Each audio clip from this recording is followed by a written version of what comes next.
Hey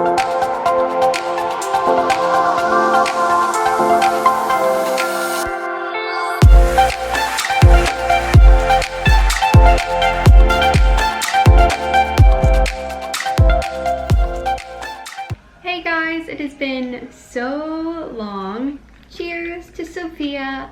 I'll launch this on her birthday, which is January 27th. Today is the 18th, so yesterday was supposed to be her due date.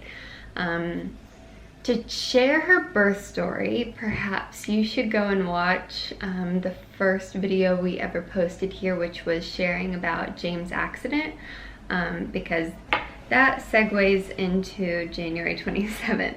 A bit of a background for me is I'm an American. I was born and raised in North Carolina, and my family's in medicine. My dad was a physician's assistant for forever.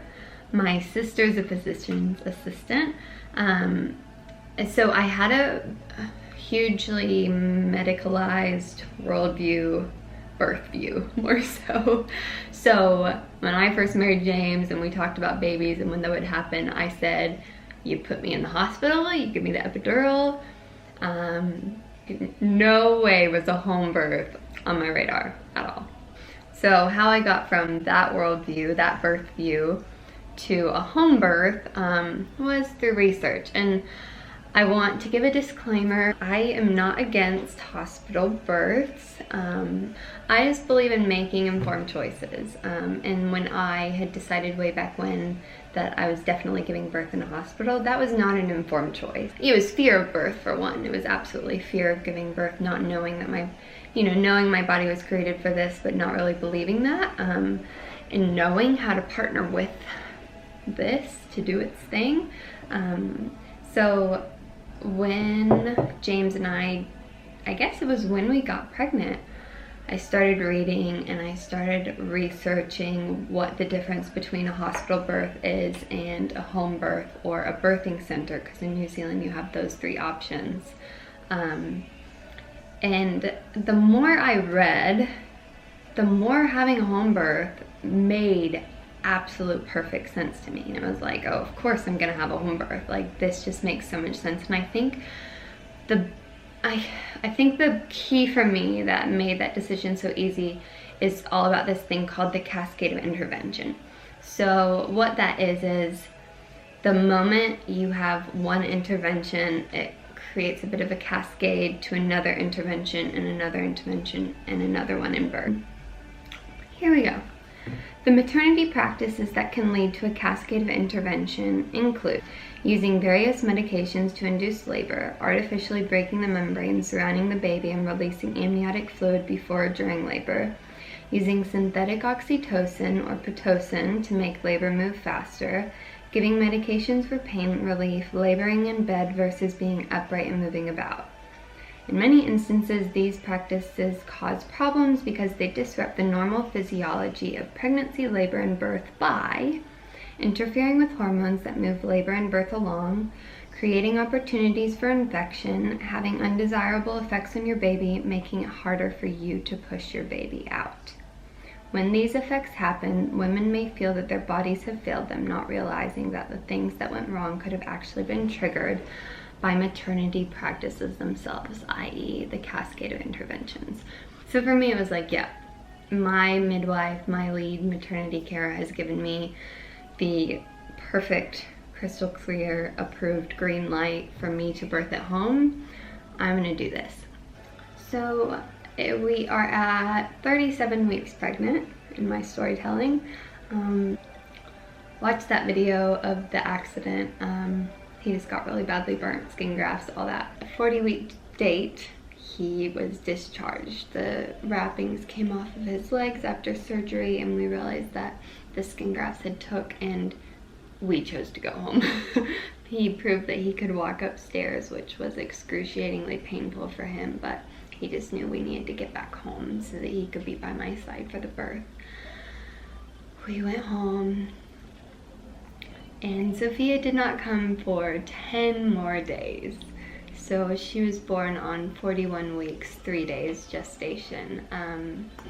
And nothing, I felt nothing until 41 weeks. And I did the acacia-based stairs. It's like this massive set of stairs, 5 rounds of them running. Like I was going for it. I did swims every day. Like I even think that's a bit of an intervention, like putting your body through all that stress to try and get baby to come. I now don't believe that that's that great of idea. I think just staying active and staying at peace rather than intentionally doing lots of things to your body to try and get your baby to come, I don't think that was a good call on my part. I think I was operating out of stress and fear versus tuning into what I needed. So I think that's my hypothesis on why the next 3 days were so awful. At 41 weeks, I just started feeling like cramps. It honestly felt like period cramps. I never experienced contractions. I had 3 days of these cramps. It was not fun. And obviously they got more intense as the 3 days went on, and my midwife came on the first day that I had those cramp feelings, and she was like, you're not really in labor. You're just like the earliest stage. So baby didn't come that night, baby didn't come the next night. And those 2 nights, another thing that I would do differently is I stayed up the entire night timing those cramps, because I'd never done this before. I didn't know if they were contractions. I didn't know what anything was supposed to feel like, despite learning so much. And so I timed them every 7 minutes. Maybe it got shorter and was 2 minutes, 5 minutes, 7 minutes, 9 minutes. I did that for 2 nights in a row. So day 3, I am tired, so exhausted, so emotional, just so upset, because now there's talk of some sort of intervention to get this moving along. So I think it was that day we went into the maternity center, strapped on a bit of a monitoring system, and checked out what's going on with baby and her heart rate and how she was responding to these squeezes around her, and she was all good. And so my midwife was like, yep, we're not going to do anything yet unless you have the choice of doing a stretch and sweep. But I declined the stretch and sweep because to me it wasn't an intervention worth taking. We're at 41 weeks, 3 days. Laying in bed crying, James is like, we're calling Joe, we're calling the midwife. And I'm like, we are not calling Joe because she's already been out to the house once or twice. I'm not even in labor yet, let's not bother her. I love Joe, she's busy, don't call her. So me going back into bed and sobbing, he called the midwife. He called Joe. Joe is an angel from heaven. She's the best. So Joe comes over and she offers a cervical check. It was the first one that she'd even offered that whole time. I don't think cervical checks are worthwhile. Very opinionated, but at my stage, it was information that I needed for this headspace of we're either game on or we're not game on. And so I was like, yep, Joe, we need to do a cervical check, because if I'm not even in labor yet, I don't know how I can do this. So she did the cervical check. I was 7 centimeters dilated, and that was like, my whole demeanor changed. I was stoked. I was like, heck yeah. I just went from 0 to 7 on my own at home with my little recordings. So I was super proud of myself and my body, and my cramps were definitely not just cramps, they were contractions. And so that was all that I needed to know to switch my mindset to, we're giving birth tonight, like, let's do this. She looked to James and she was like, fill up the tub, because we had the tub set up at home and it was go time. I can get in the tub, I'm gonna give birth in the tub. That was the plan. We had the twinkle lights set up in my room.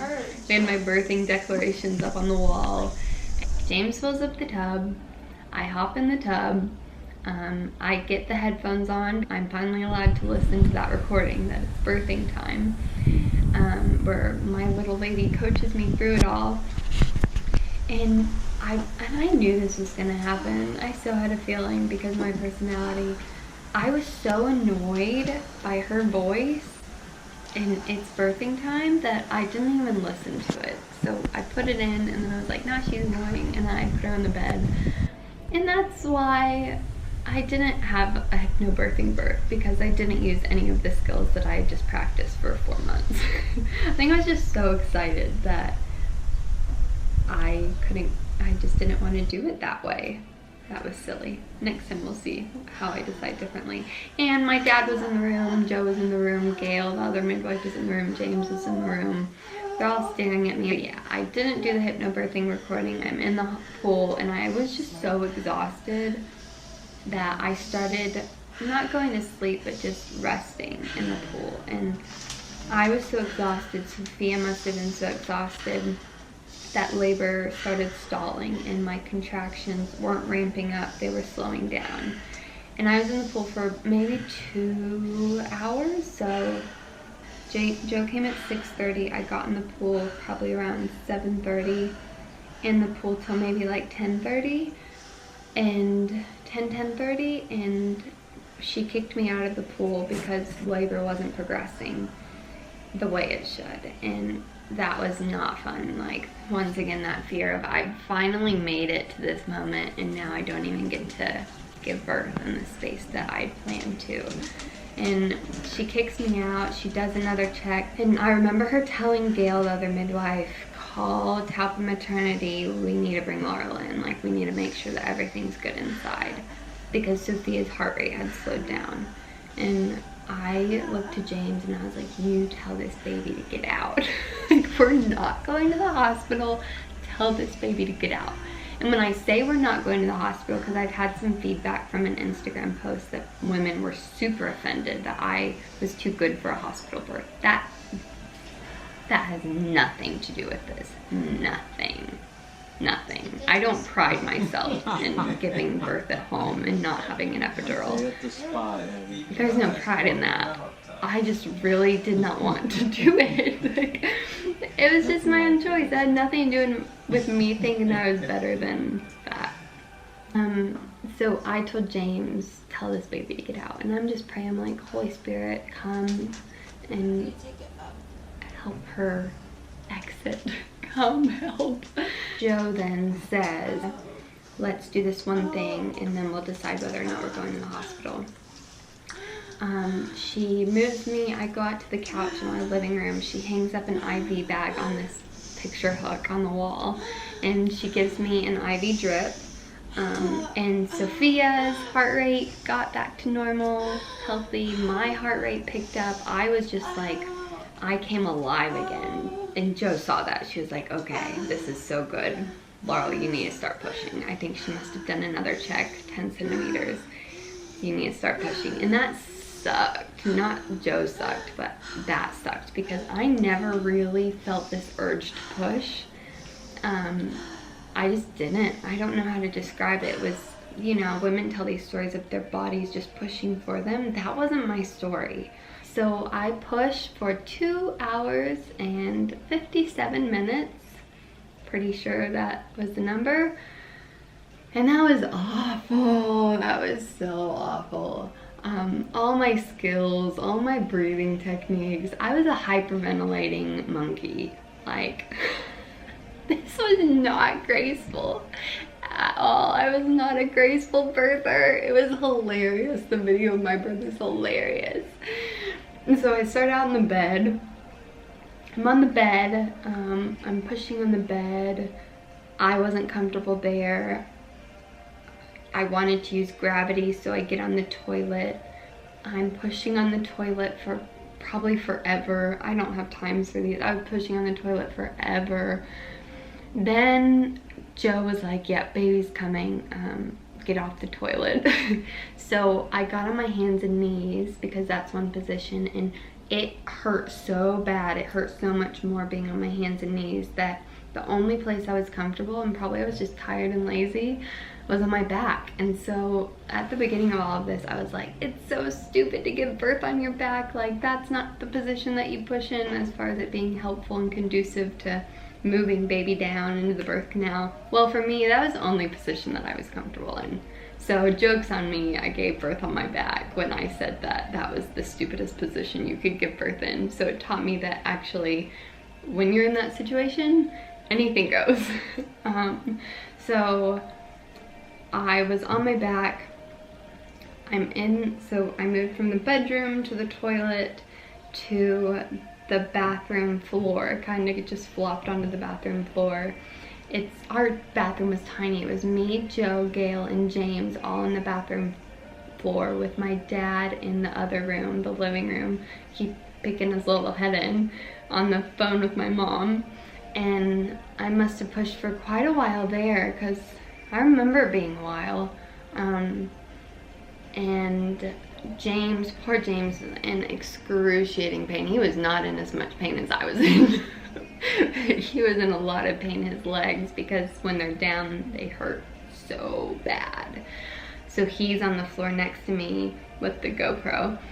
Joe's next to me and I'm leaning up on Gail. And so, you can watch this now. I want you to see this because it's awesome. I'm so proud of myself. My legs are like jelly. My hips were dead. Everything was dead. My hips were dead and so weak. My legs were tired. Everything was so tired. Everything was so tired. So I'm just like an out of control little floppy flounder trying to give birth to this big human. It's so good to watch it now. So good, Bob. So good.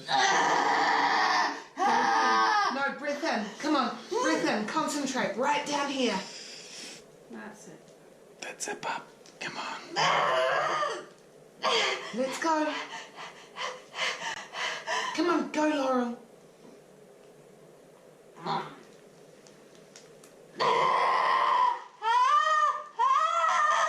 Come on back. Let's go. Big push. Good girl. Keep going, keep going, keep going, keep going. No, keep going. Come on. Keep pushing. Beautiful. Come on, sweetheart. Work with me. No. Come on. Give me a big push. Push, Bob. Keep it going. Push. That's Keep it, going, Bob. keep Keep going, going. keep going. Keep going. Push. Gentle. Good girl. That's all right. That's it, Bob. Oh, There it is. There it is. All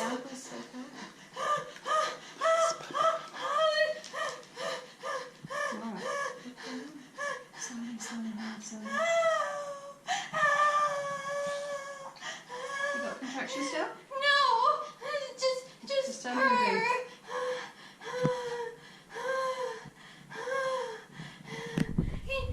Can you pull her out?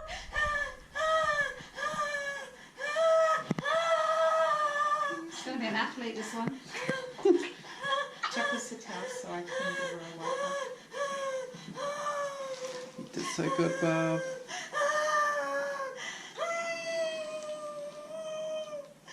Come on, give me a push.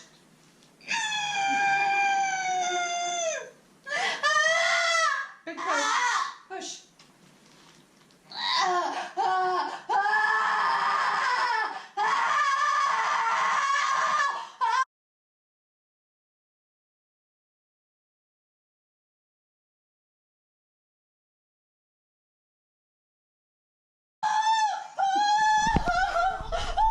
Quality.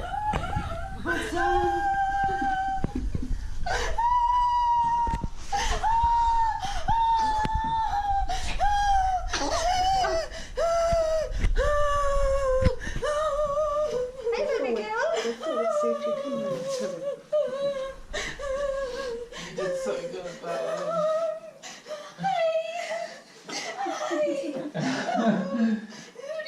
Oh. You did so amazing, Bob. Well So done. proud of you. She's fine. She's got a lovely strong heart rate. She Just doesn't take your look like time. There we go. either of us. Oh, hi, baby.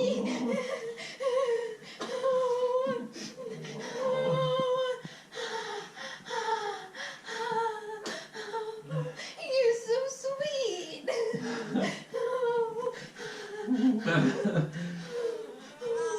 You can get Daddy. Are you Yeah. there? Yeah. Hi, baby. Dad, come on in. Hi. Hi. Can you get in? Sorry, you need to push it away. Oh, we got a baby down there. Going down. Oh my God.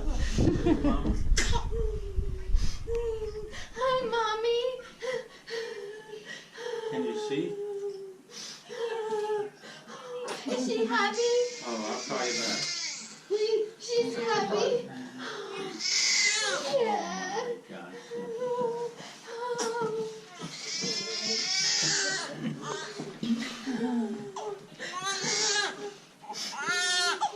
Oh.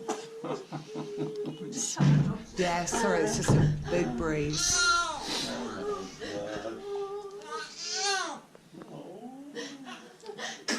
We did it. You did it. You did it. Is she okay? She is.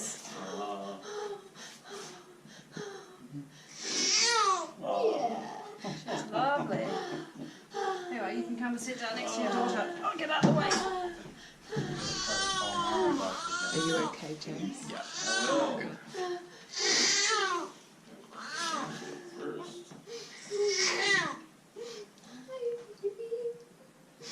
Oh, she's so tiny.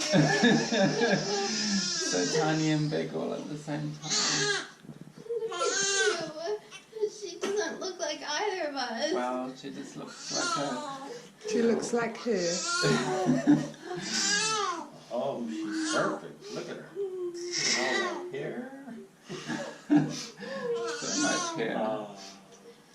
She's beautiful.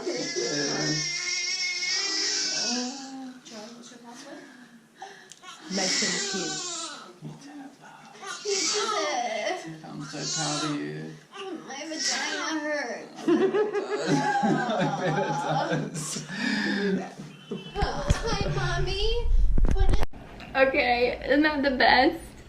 Is that not the best? It's the best. It's hilarious. It's like I watch birthing videos where these women are just like, and out comes the baby, and they pick it up, and it's this endearing moment. And for me, that was not what it was at all, But I did it, and I was so proud of myself. I remember the adrenaline of that was like, I'm a freaking champion. I give birth. Sophia comes out. I remember begging Joe, like, pull her out. Like, if you can see her head, help her come out because she won't come. And my poor vagina was stretched to the limit. Oh my gosh. And so I'm like, pull her out. And Joe says she would, and she didn't, because that probably would be a bad thing to do. I don't know, but she didn't. And so Sophia comes out, and as soon as she is put on my chest, she poops all over me. And that just goes to show that girl was so ready to come out. Like, if I hadn't gotten her out in that moment, I don't know if she would have pooped inside of me. That would have been bad. Like, so bad. So kudos to Sophia for waiting to poop until she was on the outside of me. Thank you, girlfriend. That would have been so bad. She poops all over me, and it was just the most like wild, crazy experience. I remember looking down at her, and there was no feelings of overwhelming love. It was just like, what is this? Like, huh? I was just so confused. Like, it didn't feel like what I expected it to feel like when you give birth to your little human. I just remember looking down at her and thinking she looked like an Eskimo. Like, she was so dark, so tan looking.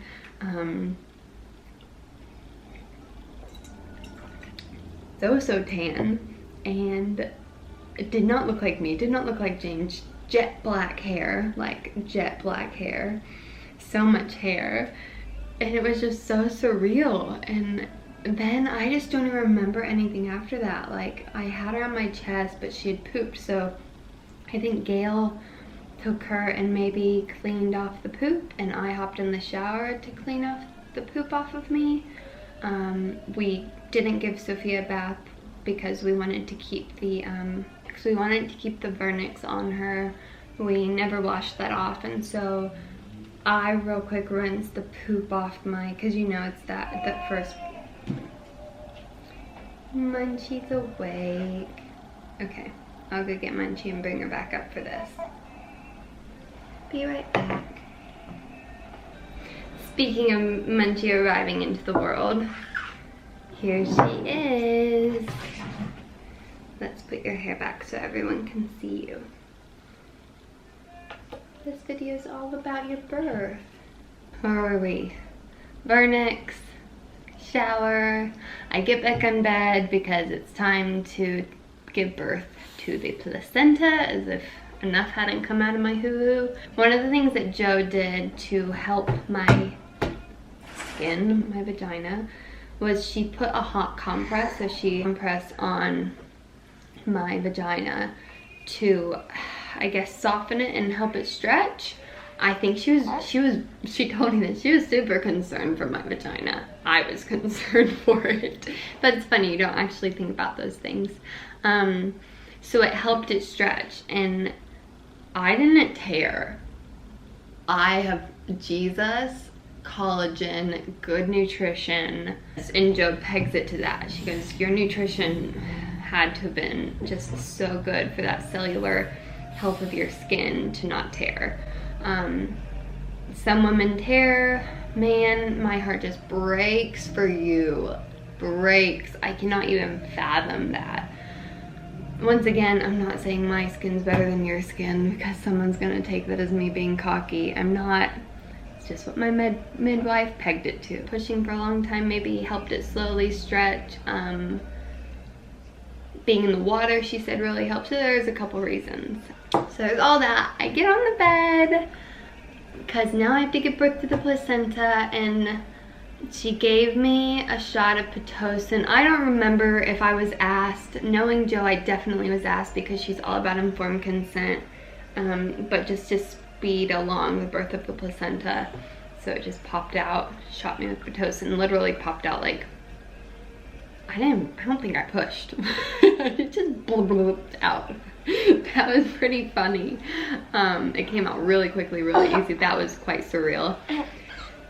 We got blood everywhere, all over the bed. Blood all over the bed, Missy. And all this time, James is out on the couch with Sophia, getting skin to skin time. And I remember looking in the mirror at my belly and being like, what the heck? Like, it's deflated, it's so weird, it looks so foreign, and just, like, I remember saying out loud, maybe when I was in the shower, maybe when I was looking in the mirror for the first time, I was like, vagina, I am so proud of you. You are freaking amazing. Like, you did so well, girlfriend. I remember that, and then just laughing at myself, like, you really just said that. But I was just so proud of my body. I just was like, women, every woman who ever has given birth, I don't care what the process was like, how different it was to my experience, your body is amazing. You are amazing to give birth in any fashion, with any intervention, with any pain relief. I don't care. You're amazing. Absolutely amazing. Aren't they, Sophia? Mommies are amazing. All of us are amazing. So yeah, just looking in the mirror and being like, whoa, like that was crazy. You know, you've got so many hormones going through your body at that stage. So then I get in bed, and Munchie, yeah, maybe Munchie was put on me before that. I just really don't remember. Once I did the whole placenta thing, I think she must have been on me and immediately trying to latch. That probably would have been the play-by-play. Would you like some milk? We'll take that as a yes. Anyways, I remember which came first, but let's pretend I'm back in bed now. Joe's teaching me how to squeeze my nipple and my boob in a way to help Sophia latch, and she latched pretty easy. Like, everything with breastfeeding was pretty cruisy for us, other than that first week was so painful. My nipples, I didn't know nipples could hurt that bad.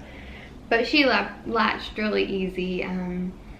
So I gave birth at 1:57 a.m. That first night is just so surreal, so crazy, where you just all night just peeking into this little box in the middle of our bed with James on one side and me on the other, and just looking at this little human like, you are mine forever. You're mine forever. I love you so much. Oh, emotions is just, you know, My little girl. My little Eskimo baby. Yeah, tears. I love my sweet girl. And so that first night I'm gonna compare it to maybe inappropriate. It's like that first night I was a virgin on my wedding night. James was a virgin. You know, it's just the surrealness of all night long you're having sex. Like your bodies are just together all night long, and in a way like had a similar specialness to that of just like, wow, this is so surreal. Like with James, it was like we had become one in your mind forever, and there was no sex to be had that night, but just all night long peeking into this box and being like, wow, you're my girl, like you're my daughter, this is crazy, like I can't believe this. Just the newness of it all, like it's unfamiliar, you know? Maybe that was a super poor example, but for me it was just that, like the sacredness. Sex is sacred, and giving birth and having a child is sacred, and yeah, it was pretty amazing. Sorry for being weird. It's not the same, but you know what I mean. It's just new and different and never before experience. So we stared at you all night long and got very, very little sleep. And she was pretty good. Like, I woke her up every 3 hours to feed her, didn't I? And I did that, I guess, for the first 2 weeks. So she gained weight really quick, and everything was just pretty cruisy. As far as Sophia was concerned, you slept really well. I had to wake you up because you didn't want to wake up. You just want to keep sleeping. So mommy woke you up. Ooh. Ooh. Ooh. You done? No. So that's the first story. We could talk about so much from then till now, but we can't. Yeah, giving birth is wild, and I don't care how you do it, whether it's a home birth, epidural, no epidural, interventions, no intervention. Just make informed choices, and however that process goes, because I could have very well ended up in the hospital having a C-section, anything like that, and that doesn't diminish like how freaking amazing you are. You're amazing. No matter what your birth story is, you are amazing. Like, going through pain does not make you amazing. That's not what this is about. It's the fact that you gave birth to life, a little life. That's amazing. Like, some people pride themselves in doing it naturally, and yeah, did you hurt more? You did. Probably. But that's not what makes it special or incredible or makes you any better than any other woman. Like, giving birth is just an amazing feat no matter how you do it. Now I have the sweetest girl in the world. So if you have any questions, if I missed out anything, missed anything, comment, whatever, like it, love it, share it, I don't care. I would love to answer any questions because there was just so much contained in that I definitely missed some details. Sophie, do you want to say bye? You want to say bye to the camera? I think she's very happy. So happy birthday to Sophia. We love you. Happy birthday, little girl. Love you so much. This year has been amazing with you. Yeah. You saying bye now? I love you so much. Oh, I love you. She doesn't want to come off. We love Sophia, love motherhood. The hardest part about motherhood's not giving birth. It's pretty hard. I think it's just like, there's just change after change after change after change. So I've just gotten really good at making adjustments. That's probably the hardest part, but you're fun and I love you so much. I love you so much. You're funny. You're so funny. Just gets better and better. Yeah. Okay, Sophia and I bless you guys. We wrap this up. This was so long. We bless you. We bless all the mommies. We bless those who want to be mommies. We just affirm that desire that God has put in your heart. And man, just that God would meet you in that place. Meet you in that place, and we just call forth life. We call forth life for those who are desiring to be parents. We just bless your bodies. We bless the little ones. For those of you who have little ones, don't we bless you. Jesus loves us. He's so good. He's so kind, and yeah, he's the best dad. So we bless you guys. Munchie, you say bye. You say bye. Yeah, bye guys. See you soon. Hopefully see you soon. Bye.